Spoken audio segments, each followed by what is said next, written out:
Title: Blade Nightmare. Sudden mall attack stuns safer than NY Hong Kong. TLDR. In a rare violent crime for the city, 2 women met a grisly end in a Hong Kong shopping mall. The city woke up to horror as an unemployed man with a history of mental illness went on a knife rampage, leaving the community in shock. Despite Hong Kong's relatively lower crime rates compared to global cities like New York and London, this random act of violence has raised eyebrows. Last Friday was not just another day for Hong Kong's Hollywood Plaza Mall in Diamond Hill.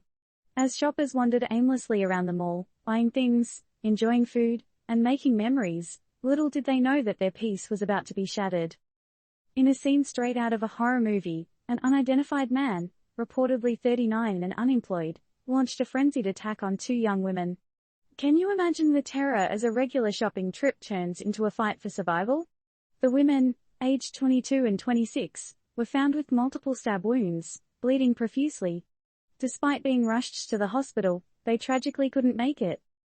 The alleged attacker had purchased the 12-inch knife used in the assault from a store in the same mall just moments before the attack. He then wandered around for a bit before initiating his ghastly act. Can you picture a man, knife in hand, stalking the mall, hunting for victims? The second woman, in a display of bravery, tried to stop the man, only to become a target herself. Would you step in if you saw such a thing unfolding in front of your eyes? It's a thought to ponder upon. The aftermath left the city in shock. Violent crimes of this nature are somewhat of a rarity in Hong Kong, a city often considered safer than New York or London.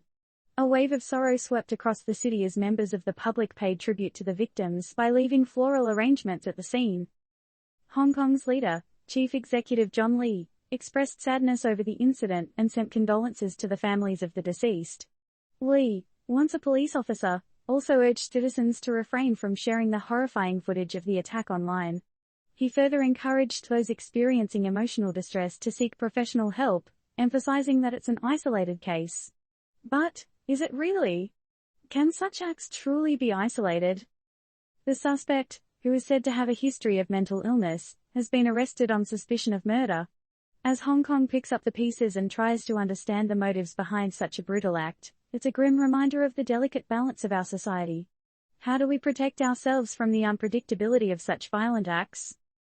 An event like this begs the question, should the issue of mental health be a more focal part of our societal conversations? If this can happen in a city with one of the lowest crime rates globally, can it happen anywhere? Disclaimer: this article is not meant to provide advice on safety, security, or mental health. It's a report based on factual events.